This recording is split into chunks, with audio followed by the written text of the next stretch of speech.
It's true. Hi guys, how's everybody feeling? Good to hear, good to hear. So, I'm a man-child.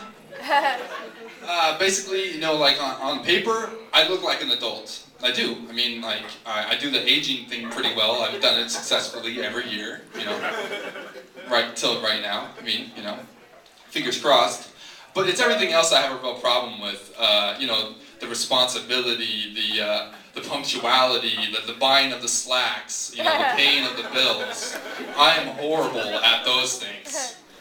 And you know, I preface this because of that quality, my man-childness, man-childry, being a man-child, my credit score looks like the winning team score of a WNBA game. You know? Ooh, another layup. JK, go Storm, go Storm. No, but you know, before those years of being a man-child, I guess I was a boy child. That's redundant. I don't know. I was a kid. And to be technical, my first roommate was actually in high school. Long story short, my best friend John Reed was he was a legal alien. And you know, his grandma brought him over as a young kid, and she was like, "No, you'd have a better life. I'm not taking you home." She just forgot about the whole, you know, like renewing the visa thing. You know, so you know, he just flew under the radar for a lot of his years, and we got to be really good friends. And I was actually living at my aunt's house in high school, and he got to know my family really well. And because my aunt has like the biggest heart imaginable, the one I've ever seen, she decides to adopt him to keep him in the country. And so, you know, he moves in with us, and you know, it was logical that for everybody involved that he would move into my room. So it was me and him, two 16-year-old boys in a room, and again, with bunk beds. So yeah, it was a little weird, honestly. John Ray is a super quirky dude, just an odd individual. You know, because we stayed in a room together, we had to kind of coordinate our bedtimes. And so how I knew he was about to fall asleep is he'd be on the phone with his girlfriend, and then he would very cruelly and unceremoniously just break up with her. Just like he would kind of go like this, like, "Hey, what are you doing?" "What?" "Fuck you then, I never liked you anyway, you stupid bitch! Lose my number!" And I mean, like, that was like clockwork, and I was like, right on, he's ready to go to bed. Cool. We can turn the lights out. Because, I mean, it was either that, or it was he'd stay up all night practicing his DJing. And, I mean, we're both DJs, but, like, not in the, hey, let's play music for everybody and make them dance. We were more like the selfish, like, hey, make everybody listen to us practice scratching every day and every night and bother the fuck out of everyone. You know, and like at this age, I can appreciate, you know, like scratching can be a fucking annoying sound. I understand that now, you know? It's like rhythmic nails on a chalkboard, or listening to someone get into a wrestling match with a block of styrofoam, you know, just kind of grating. So you know, that said, I would much rather listen to him, like, drop his girlfriend's self-esteem below zero than have to listen to, like, the fader click all night and shit like that. So, you know, with that said, I mean, you know, John Reed was a very odd dude, but he wasn't the only offender in our room. And, you know, and here comes the sex story. But, you know, like, one fateful New Year's Eve around, like, 96, me and my girlfriend at the time thought it would be a very good idea to go to my room and get to know each other. Biblically. So, you know, we climb up to my top bunk, you know, penthouse view. And, you know, and we do our thing. I did my thing. She was a willing participant in letting me do my thing. Let's put it that way. So, you know, we get done and everything, and I start hearing some rustling. And then John Reed emerges out of nowhere, all fake groggy, like, "Oh man, what time is it? What the fuck, man?" And he walks out the door, and I'm like, oh my god, that's like the worst thing you can commit as far as, you know, roommate, young or otherwise. And, you know, I felt really bad, and I got a lot of shit for it, and I know that. But the reality of it is, I was 16. While he was a prisoner of our sex, 3.5 minutes, 4 tops. But I was drunk, so maybe 2:15, honestly. So he was a prisoner, but it was a very short stay. That's what I'm saying. You'd be happy to know John Reed left the country of his own recognizance, and now has a beautiful family, 2 kids, and became a nurse. And I'm still a man-child, so fuck that guy.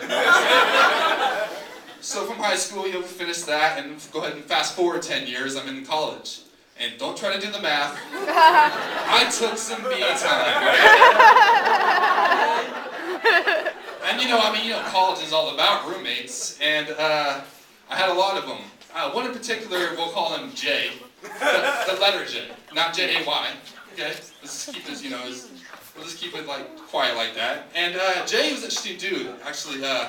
If you can picture this with me, picture the guy on the paper towel rolls for Brawny.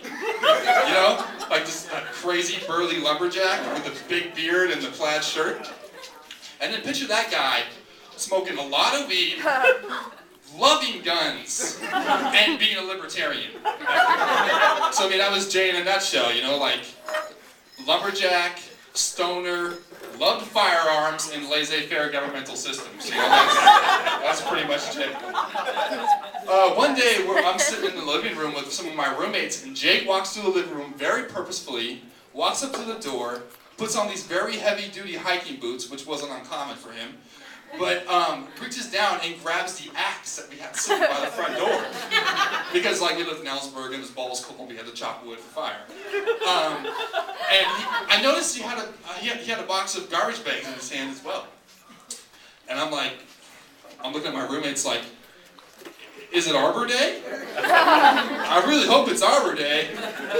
Never minding the fact that you're supposed to plant a tree on Arbor Day, not chop one down. But, we just tried to grasp whatever we could. And he looks at us and gives us a salute and walks out the door. And we're like, okay, I don't know what that was. And we go about our day as best as we can. And then late evening, Jay bounds up, whistling, just drenched in mud, just covered in mud with the axe. Now, I don't think Jay killed somebody that day. I really don't. But the jury's still out on that one, so I'm not terribly sure. But, we all finished college, or we left the town that the college was in. And we got on this side of things. And my first place out of school, we got the opportunity to stay at this really nice place in Des Moines. Down by the water with a wraparound deck, and we had no idea why we had this offered to us. There was no reason to give us this apartment. But it did, and we were going to argue with it. And we had some rooms open, and I offered Jay a spot because despite the possible murder, he was very low maintenance and a chill guy. And so he moves in. And for the first 6 months, everything is awesome. It's so great and just low-key because we're adults by then. Kinda, and so we had girlfriends and jobs and lives, and everything was very calm. And then at that 6-month mark, something went awry. I don't know. Someone might have been playing Jumanji in another room and forgot the commission or something. But it was just utter chaos. I would wake up and just see splintered furniture, just wood everywhere, and then flour on the floor. There would be meals in the kitchen, fully prepared and never eaten, it was an offering to the gods or something like that. I didn't know what was going on in that house. One time I walk in the house and I hear my roommates just laughing their asses off in the living room.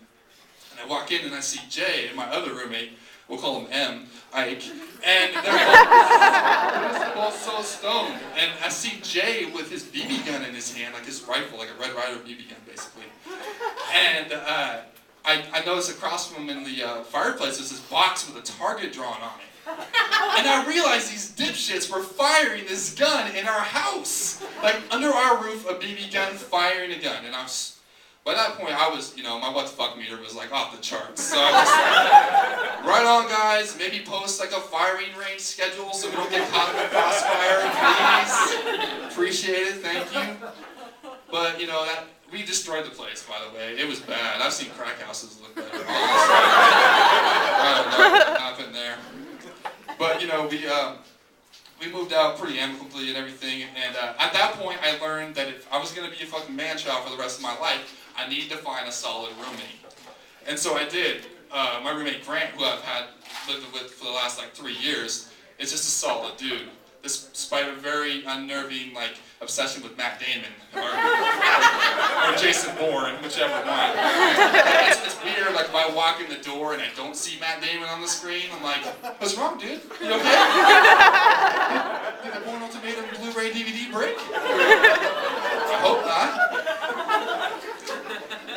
But actually, speaking of, he's about to move on and move over to the east side, and I thought this would be a decent platform, actually.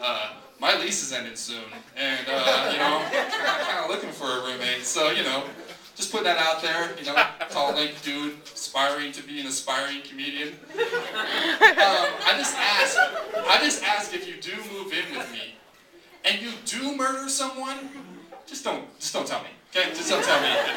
Ignorance is definitely bliss in that situation, and I appreciate it. All right, guys, spend my time. Appreciate it. Thank you.